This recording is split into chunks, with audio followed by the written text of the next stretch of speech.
ਉੱਤਮ ਖੇਤੀ ਪ੍ਰੋਗਰਾਮ ਦੇਖ ਰਹੇ ਦਰਸ਼ਕਾਂ ਦਾ ਸਵਾਗਤ। ਮੈਂ ਹਾਂ ਕਮਲਜੀਤ ਸਿੱਧੂ ਤੇ ਤੁਸੀਂ ਦੇਖ ਰਹੇ ਹੋ ਵਨ ਵੇ ਟੀਵੀ। ਅੱਜ ਗੱਲ ਕਰਾਂਗੇ ਖੇਤੀ ਸੰਕਟ ਬਦਲਵੇਂ ਮਾਡਲ ਦਾ ਮੁੱਦਾ।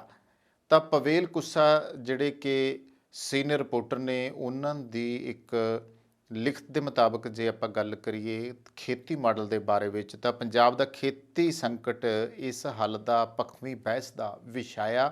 ਸਮਾਜ ਦੇ ਵੱਖ-ਵੱਖ ਹਿੱਸੇ ਇਸ ਸੰਕਟ ਦੇ ਕਾਰਨਾਂ ਤੇ ਇਸ ਤੇ ਗੱਲ ਦੀ ਚਰਚਾ ਕਰਦੇ ਰਹਿੰਦੇ ਨੇ। ਵੱਖ-ਵੱਖ ਕਿਸਾਨ ਤੇ ਖੇਤ ਮਜ਼ਦੂਰ ਜਥੇਬੰਦੀਆਂ ਇਸ ਸੰਬੰਧੀ ਮੰਗਾਂ ਤੇ ਪ੍ਰਚਾਰ ਤੋਂ ਲੈ ਕੇ ਸੰਘਰਸ਼ ਸਰਗਰਮੀਆਂ ਵੀ ਕਰਦੀਆਂ ਰਹਿੰਦੀਆਂ ਨੇ।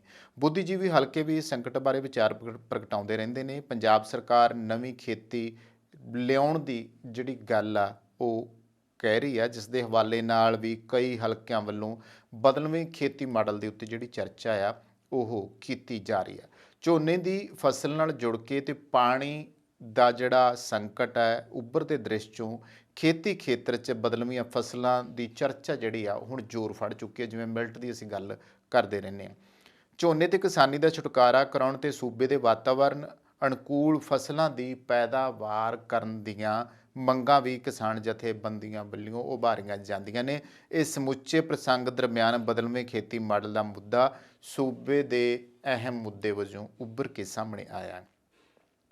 ਖੇਤੀ ਤੇ ਬਦਲਵੇਂ ਮਾਡਲ ਦਾ ਸਵਾਲ ਬੁਨਿਆਦੀ ਮਹੱਤਤਾ ਵਾਲਾ ਸਵਾਲ ਹੈ। ਵੱਖ-ਵੱਖ ਸ਼ਕਤੀਆਂ ਲਈ ਭਾਵ ਜਗੀਰਦਾਰਾਂ ਤੇ ਧਨੀ ਕਿਸਾਨਾਂ ਦੀ ਨੁਮਾਇੰਦਗੀ ਕਰਦੀਆਂ ਜਥੇਬੰਦੀਆਂ ਤੋਂ ਲੈ ਕੇ ਵੱਖ-ਵੱਖ ਸਿਆਸੀ ਪਾਰਟੀਆਂ ਤੱਕ ਦੇ ਘੇਰੇ 'ਚ ਬਦਲਵੇਂ ਖੇਤੀ ਮਾਡਲ ਦੇ ਆਪੋ ਆਪਣੇ ਅਰਥ ਨੇ।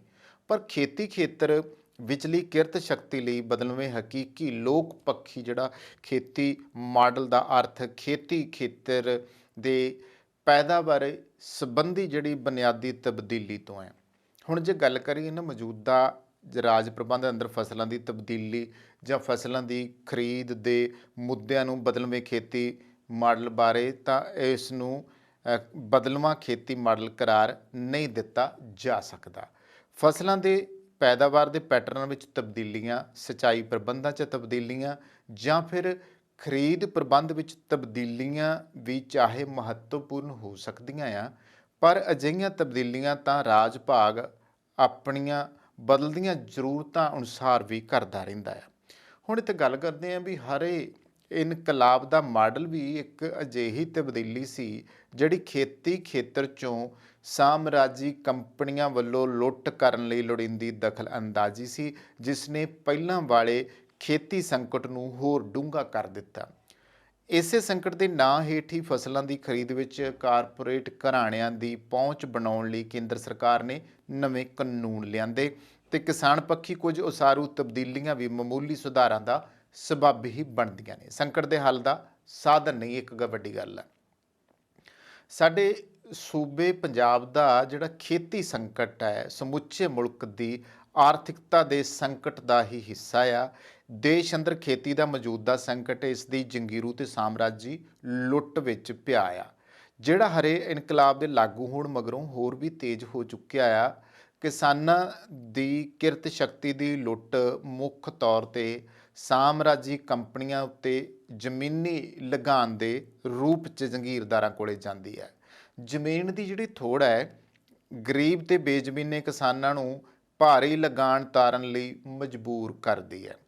ਘਟਦੀ ਜ਼ਮੀਨ ਤੇ ਉੱਚੇ ਲਗਾਨ ਰੇਟ ਕਿਸਾਨਾਂ ਨੂੰ ਸ਼ਾਹੂਕਾਰਾਂ ਦੇ ਵੱਸ ਪਾਉਂਦੇ ਆ, ਕਿਉਂਕਿ ਬੈਂਕ ਕਰਜ਼ਿਆਂ ਦੇ ਮੂੰਹ ਵੱਡੇ ਜਗੀਰਦਾਰਾਂ ਤੇ ਕਾਰਪੋਰੇਟ ਜਗਤ ਵੱਲ ਖੁੱਲ੍ਹੇ ਹੁੰਦੇ ਆ। ਇੱਥੋਂ ਤੱਕ ਕਿ ਇਹੀ ਬੈਂਕ ਕਰਜ਼ੇ ਜਗੀਰਦਾਰਾਂ ਰਾਹੀਂ ਉੱਚੀਆਂ ਵਿਆਜ ਦਰਾਂ ਨਾਲ ਕਿਸਾਨਾਂ ਤੱਕ ਪੁੱਜਦੇ ਨੇ। ਫਸਲਾਂ ਦੀ ਸਰਕਾਰੀ ਖਰੀਦ ਨਾ ਹੋਣਾ, ਫਸਲਾਂ ਦਾ ਮੌਸਮੀ ਕਰੋਪੀ ਨਾਲ ਨੁਕਸਾਨੇ ਜਾਣਾ, ਵਾਜਬ ਭਾਅ ਨਾ ਮਿਲਣਾ ਵਗੈਰਾ ਸਭ ਕੁਝ ਰਲ ਕੇ ਕਰਜ਼ਿਆਂ ਦਾ ਭਾਰ ਵਧਾਉਂਦੇ ਨੇ ਤੇ ਜ਼ਮੀਨ ਦੀ ਹੋਰ ਜ਼ਿਆਦਾ ਜਿਹੜੀ ਆ ਤੋਟ ਪੈਦਾ ਕਰਦੇ ਨੇ।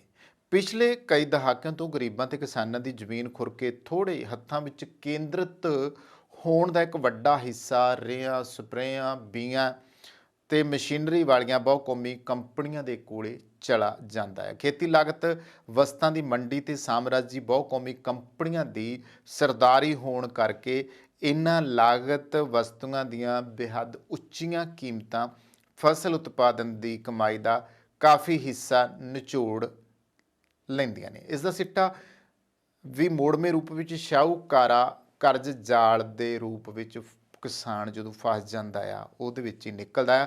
ਪੰਜਾਬ ਅੰਦਰਲੇ ਜਿਹੜੇ ਆੜ੍ਹਤੀਏ ਸ਼ਾਹੂਕਾਰ ਆ ਇਹਨਾਂ ਕੰਪਨੀਆਂ ਦੇ ਡੀਲਰਾਂ ਵਜੋਂ ਭੂਮਿਕਾ ਅਦਾ ਕਰਦੇ ਨੇ। ਸਾਮਰਾਜੀ ਤੇ ਜੰਗੀਰੂ ਲੁੱਟ ਇੱਕ ਦੂਜੇ ਦੀਆਂ ਪੂਰਕ ਵਜੋਂ ਰੋਲ ਅਦਾ ਕਰਦੀਆਂ ਨੇ। ਸਾਮਰਾਜੀ ਕੰਪਨੀਆਂ ਦੀ ਇਹ ਲੁੱਟ ਦੇਸ਼ ਭਰ ਅੰਦਰ ਹਰੇ ਇਨਕਲਾਬ ਦੀਆਂ ਪੱਟੀਆਂ 'ਚ ਜ਼ਿਆਦਾ ਤਿੱਖੀ ਹੈ। ਜਿੱਥੇ ਵਪਾਰਕ ਖੇਤੀ ਕੀਤੀ ਜਾ ਰਹੀ ਹੈ, ਜਿੱਥੇ ਰਵਾਇਤੀ ਢੰਗਾਂ ਨਾਲ ਖੇਤੀ ਹੋ ਰਹੀ ਹੈ, ਉੱਥੇ ਇਹ ਹਿੱਸਾ ਬਿਲਕੁਲ ਨਿਗੂਣਾ ਆ।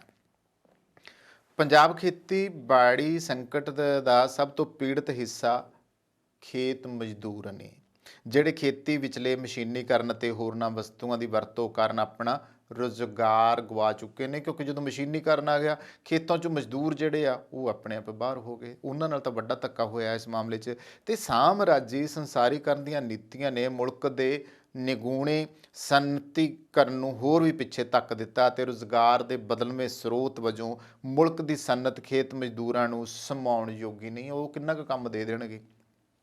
ਸਨਅਤ 'ਚ ਰੁਜ਼ਗਾਰ ਨਾ ਹੋਣ ਕਾਰਨ ਇਹ ਹਿੱਸਾ ਬਹੁਤ ਨਿਗੂਣੀਆਂ ਉਜਰਤਾਂ ਤੇ ਟੁੱਟਵਾਂ ਰੁਜ਼ਗਾਰ ਹਾਸਲ ਕਰ ਪਾਉਂਦਾ ਆ ਜਾਂ ਫਿਰ ਠੇਕੇ ਤੇ ਖੇਤੀ ਕਰਨ ਲਈ ਮਜਬੂਰ ਹੈ। ਦੂਜੇ ਪਾਸੇ ਵੱਡੀਆਂ ਜ਼ਮੀਨਾਂ ਵਾਲੇ ਕਿਸਾਨ ਅਤੇ ਜਗੀਰਦਾਰ ਨੇ, ਜਿਹੜੇ ਹਰੇ ਇਨਕਲਾਬ ਰਾਹੀਂ ਹੋਰ ਵੀ ਵਧੇ ਫੁੱਲੇ ਨੇ ਤੇ ਖੇਤੀ ਕਾਮਿਆਂ ਦੀ ਲੁੱਟ 'ਚ ਉਹਨਾਂ ਦੇ ਰੁਤਬਿਆਂ ਅਨੁਸਾਰ ਵੀ ਉਹਨਾਂ ਦਾ ਹਿੱਸਾ ਆ। ਖੇਤੀ ਸੰਕਟ ਦੇ ਕਿਸੇ ਵੀ ਹੱਲ ਦਾ ਪ੍ਰਮੁੱਖ ਸਰੋਕਾਰ ਖੇਤ ਮਜ਼ਦੂਰ ਤੇ ਬੇਜ਼ਮੀਨੇ ਕਿਸਾਨ ਬਣਦੇ ਨੇ। ਇਸ ਪਰਤ ਦੇ ਸਰੋਕਾਰਾਂ ਦੀ ਕੇਂਦਰੀ ਸਥਾਨ ਤੋਂ ਬਿਨਾਂ ਖੇਤੀ ਸੰਕਟ ਦੇ ਹੱਲ ਦੀ ਚਰਚਾ ਜਿਹੜੀ ਆ ਉਹ ਵਿਅਰਥ ਹੈ। ਇਸ ਲਈ ਖੇਤੀ ਖੇਤਰ 'ਚੋਂ ਇਹ ਦੋਵੇਂ ਕਿਸਮ ਦੀ ਲੁੱਟ ਦਾ ਖਾਤਮਾ ਇਸ ਸੰਕਟ ਦਾ ਬੁਨਿਆਦੀ ਹੱਲ ਹੈ। ਇਨਕਲਾਬੀ ਜ਼ਮੀਨੀ ਸੁਧਾਰਾਂ ਰਾਹੀਂ ਜ਼ਮੀਨ ਦੀ ਮੁੜ ਵੰਡ ਰਾਹੀਂ ਖੇਤ ਮਜ਼ਦੂਰਾਂ ਤੇ ਬੇਜ਼ਮੀਨੇ ਕਿਸਾਨਾਂ ਨੂੰ ਜ਼ਮੀਨਾਂ ਦੇ ਮਾਲਕ ਬਣਾਉਣ ਅਤੇ ਘੱਟ ਜ਼ਮੀਨਾਂ ਵਾਲਿਆਂ ਦੀ ਘਾਟ ਨੂੰ ਪੂਰਾ ਕਰਨ ਨਾਲ ਜੰਗੀਰੂ ਲੁੱਟ ਨੂੰ ਰੋਕਿਆ ਜਾ ਸਕਦਾ ਹੈ। ਸਾਮਰਾਜੀ ਕੰਪਨੀਆਂ ਵੱਲੋਂ ਖੇਤੀ ਲਾਗਤ ਵਸਤਾਂ ਰਾਹੀਂ ਕੀਤੀ ਜਾਂਦੀ ਲੁੱਟ ਦਾ ਖਾਤਮਾ ਕਰਨ ਲਈ ਸਰਕਾਰ ਇਹ ਵਸਤਾਂ ਕੰਟਰੋਲ ਰੇਟ ਤੇ ਖੁਦ ਮੁਹੱਈਆ ਕਰਵਾਏ ਤਾਂ ਇਹਦਾ ਹੱਲ ਹੋ ਸਕਦਾ ਆ। ਅਗਲਾ ਅਹਿਮ ਕਦਮ ਜਿਹੜਾ ਆਉਂਦਾ ਆ ਉਹ ਹੁੰਦਾ ਆ ਸੂਦਖੋਰੀ ਦਾ ਖਾਤਮਾ ਕਰਨਾ। ਖੇਤੀ ਖੇਤਰ ਲਈ ਸਸਤੇ ਬੈਂਕ ਕਰਜ਼ਿਆਂ ਦੀ ਜਾਮਣੀ ਕਰਨਾ ਆ। ਇਹਦੇ ਲਈ ਪੂੰਜੀ ਜਟਾਉਣ ਲਈ ਕਾਰਪੋਰੇਟ ਟੈਕਸ ਲਾਉਣੇ ਤੇ ਵੱਡੀ ਪੂੰਜੀ ਨੂੰ ਜ਼ਬਤ ਕਰਨਾ ਹੋਊਗਾ।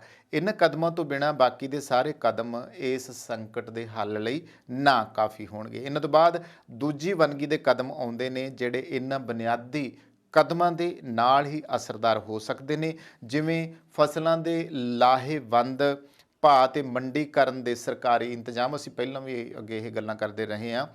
ਤੇ ਖਾਸ ਤਾਂ ਜਿਹੜਾ ਮੰਡੀਕਰਨ ਦੀ ਜਿੰਨਾ ਚਿਰ ਸਮੱਸਿਆ ਹੱਲ ਨਹੀਂ ਹੁੰਦੀ ਨਾ, ਉਹਨਾਂ ਚਿਰ ਵੀ ਖੇਤੀਬਾੜੀ ਦਾ ਜਿਹੜਾ ਸੰਕਟ ਆ ਉਹ ਦੂਰ ਨਹੀਂ ਹੋ ਸਕਦਾ ਗਾ। ਤਾਂ ਹੁਣ ਵੱਖ-ਵੱਖ ਖੇਤਰਾਂ 'ਚ ਵਾਤਾਵਰਨ ਅਨੁਕੂਲ ਫਸਲਾਂ ਦੀ ਚੋਣ, ਸਿੰਚਾਈ ਢਾਂਚਾ ਉਸਾਰੀ ਲਈ ਵੱਡੀ ਸਰਕਾਰੀ ਪੂੰਜੀ ਜਟਾਉਣਾ, ਨਹਿਰੀ ਪਾਣੀ ਦੀਆਂ ਵਧੇਰੇ ਵਰਤੋਂ, ਫਸਲਾਂ ਖਰਾਬ ਹੋਣ 'ਤੇ ਮੁਆਵਜ਼ਾ ਨੀਤੀ, ਰੇਹਾਂ ਸਪਰੇਆਂ ਅਤੇ ਬੀਜਾਂ ਨੂੰ ਸਰਕਾਰ ਵੱਲੋਂ ਮੁਹੱਈਆ ਕਰਵਾਉਣ ਦੇ ਨਾਲ ਜਿਹੜੀ ਮਸ਼ੀਨਰੀ ਵੀ ਸਸਤੇ ਕਿਰਾਏ 'ਤੇ ਮੁਹੱਈਆ ਕਰਵਾਉਣੀ ਆਦਿ, ਤਾਂ ਕਿਸਾਨ ਦਾ ਫਾਇਦਾ ਹੋ ਸਕਦਾ। ਅਜਿਹੇ ਸਾਰੇ ਕਦਮ ਰਲ ਕੇ ਖੇਤੀ ਨੂੰ ਲਾਹੇਵੰਦ ਕਿੱਤਾ ਬਣਾ ਸਕਦੇ ਨੇ ਤੇ ਇਸ ਤੋਂ ਵੀ ਅੱਗੇ ਮੁਲਕ ਦੇ ਸਨਅਤੀਕਰਨ ਦਾ ਅਮਲ ਤੋਰਨਾ ਜ਼ਰੂਰੀ ਹੈ, ਤਾਂ ਕਿ ਖੇਤੀ ਤੋਂ ਵਾਧੂ ਕਿਰਤ ਸ਼ਕਤੀ ਨੂੰ ਵਿਉਂਤਬੱਧ ਤਰੀਕੇ ਦੇ ਨਾਲ ਰੁਜ਼ਗਾਰ ਮੁਹੱਈਆ ਕਰਵਾਇਆ ਜਾ ਸਕੇ। ਅਜਿਹਾ ਕਰਨ ਲਈ ਸਵੈ ਨਿਰਭਰ ਵਿਕਾਸ ਦਾ ਰਸਤਾ ਅਪਣਾਉਣਾ ਲਾਜ਼ਮੀ ਹੈ। ਵਿਦੇਸ਼ੀ ਪੂੰਜੀ ਅਤੇ ਤਕਨੀਕ ਤੋਂ ਨਿਰਭਰਤਾ ਖਤਮ ਕਰਕੇ ਹੀ ਮੁਲਕ ਦੀਆਂ ਲੋੜਾਂ ਅਨੁਸਾਰ ਰੁਜ਼ਗਾਰ ਮੁੱਖ ਸਨਅਤ ਦਾ ਵਿਕਾਸ ਕੀਤਾ ਜਾ ਸਕਦਾ। ਇਸ ਲਈ ਸਾਮਰਾਜੀ ਮੁਲਕਾਂ ਨਾਲ ਅਣਸੁਖਾਵੀਆਂ ਸੰਧੀਆਂ 'ਚੋਂ ਬਾਹਰ ਆਉਣ ਦੀ ਜ਼ਰੂਰਤ ਹੈ। ਇਉਂ ਖੇਤੀ ਸੰਕਟ ਦਾ ਮਸਲਾ ਬੁਨਿਆਦੀ ਤੌਰ 'ਤੇ ਮੁਲਕ ਦੀ ਜਿਹੜੀ ਆਰਥਿਕਤਾ ਆ ਨੂੰ ਮੁੜ ਆਜ਼ਾਦਾਨਾ ਲੀਹਾਂ ਤੇ ਵਿਉਂਤਨ 'ਤੇ ਚਲਾਉਣ ਦਾ ਮਸਲਾ ਹੈ। ਇਹ ਲੋਕ ਪੱਖੀ ਬੁਨਿਆਦੀ ਸਿਆਸੀ ਤਬਦੀਲੀ ਨਾਲ ਵੀ ਹੱਲ ਹੋ ਸਕਦਾ ਆ। ਪੰਜਾਬ ਅੰਦਰ ਪਾਣੀ, ਮਿੱਟੀ ਤੇ ਹਵਾ ਦੇ ਪ੍ਰਦੂਸ਼ਣ ਦਾ ਸਵਾਲ ਵੀ ਵੱਡੇ ਰੂਪ ਦੇ ਵਿੱਚ ਉੱਭਰਿਆ ਹੋਇਆ ਹੈ। ਸਨਅਤੀ ਪ੍ਰਦੂਸ਼ਣ ਦੇ ਨਾਲ ਫਸਲਾਂ ਦਾ ਮੌਜੂਦਾ ਉਤਪਾਦਨ ਢੰਗ ਵੀ ਇਸ ਲਈ ਜ਼ਿੰਮੇਵਾਰ ਹੈ। ਇਸ ਲਈ ਖੇਤੀ ਦੇ ਬਦਲਵੇਂ ਮਾਡਲ ਦੀ ਚਰਚਾ ਦਾ ਬੁਨਿਆਦੀ ਨੁਕਤਾ ਇਹ ਹੈ ਕਿ ਜੇ ਸੱਚਮੁੱਚ ਹੀ ਤੁਸੀਂ ਖੇਤੀ ਦਾ ਮਾਡਲ ਬਦਲਣਾ ਚਾਹੁੰਦੇ ਹੋ ਤਾਂ ਉਹਦੇ ਵਿੱਚ ਨੁਕਤਾ ਇਹ ਹੈ ਕਿ ਕਿਸਾਨ ਇੱਕ ਹੀ ਜਮਾਤ ਨਹੀਂ ਹੈ, ਇਹਦੀਆਂ ਵੱਖ-ਵੱਖ ਪਰਤਾਂ ਦੇ ਵੱਖ-ਵੱਖ ਹਿੱਤ ਨੇ। ਇਹ ਹਿੱਤ ਟਕਰਾਅ ਵਾਲੇ ਵੀ ਹਨ। ਖੇਤੀ ਸੰਕਟ ਦੇ ਹੱਲ ਦਾ ਮੂਲ ਸਰੋਕਾਰ ਖੇਤੀ ਖੇਤਰ 'ਚ ਲੱਗੀਆਂ ਹੇਠਲੀਆਂ ਪਰਤਾਂ ਤੋਂ ਸ਼ੁਰੂ ਹੁੰਦਾ ਆ। ਇਹਨਾਂ ਪਰਤਾਂ ਦੇ ਆਪਸੀ ਸਬੰਧਾਂ ਵਿੱਚ ਬੁਨਿਆਦੀ ਤਬਦੀਲੀ ਹੀ ਖੇਤੀ ਸੰਕਟ ਦੇ ਹੱਲ ਲਈ ਬੁਨਿਆਦੀ ਚੂਲ ਹੈ। ਕਿਸਾਨ ਮਜ਼ਦੂਰ ਪੱਖੋਂ ਵੀ ਬਦਲਵਾਂ ਖੇਤੀ ਮਾਡਲ ਇਸ ਪਹੁੰਚ ਦੁਆਲੇ ਉਸਰਨਾ ਚਾਹੀਦਾ ਆ। ਜਿੰਨਾ ਚਿਰ ਤੱਕ ਕਿਸਾਨਾਂ ਨੂੰ ਆੜ੍ਹਤੀਆਂ ਤੇ ਵੱਡੇ ਧਨਾੜ ਸੇਠਾਂ ਤੋਂ ਨਹੀਂ ਤੁਸੀਂ ਬਚਾਉਂਦੇ, ਸਰਕਾਰਾਂ ਨਹੀਂ ਕਿਸਾਨ ਦੇ ਨਾਲ ਸਿੱਧਾ ਜੁੜਦੀਆਂ, ਉਨਾ ਚਿਰ ਹੱਲ ਨਹੀਂ ਹੋਣਾ। ਤੇ ਖਾਸ ਤੌਰ 'ਤੇ ਜਦੋਂ ਤੱਕ ਗਰੀਬ ਕਿਸਾਨ ਤੇ ਮਜ਼ਦੂਰਾਂ ਦੀ ਗੱਲ ਨਹੀਂ ਕੀਤੀ ਜਾਂਦੀ, ਉਹਨਾਂ ਦੇ ਲਈ ਇਸ ਖੇਤੀ ਦੇ ਵਿੱਚੋਂ ਉਜਰਤ ਨਹੀਂ ਪੈਦਾ ਕੀਤੀ ਜਾ ਸਕਦੀ, ਤੇ ਫਿਰ ਬਦਲਵੇਂ ਮਾਡਲਾਂ ਦਾ ਕੋਈ ਫਾਇਦਾ ਨਹੀਂ। ਬਦਲਵਾਂ ਮਾਡਲ ਉਹ ਹੋਣਾ ਚਾਹੀਦਾ ਜਿਹਦੇ ਵਿੱਚ ਇਹਨਾਂ ਦੀਆਂ ਇਹ ਗੱਲਾਂ ਜਿਨ੍ਹਾਂ ਦੇ ਉੱਤੇ ਅਸੀਂ ਚਰਚਾ ਕੀਤੀ ਆ, ਇਹ ਕੀਤੀਆਂ ਜਾਣ। ਕੈਮਰਾ ਪਰਸਨ ਜਸ਼ਨਦੀਪ ਦੇ ਨਾਲ ਕਮਲਜੀਤ ਸਿੱਧੂ, 1 TV।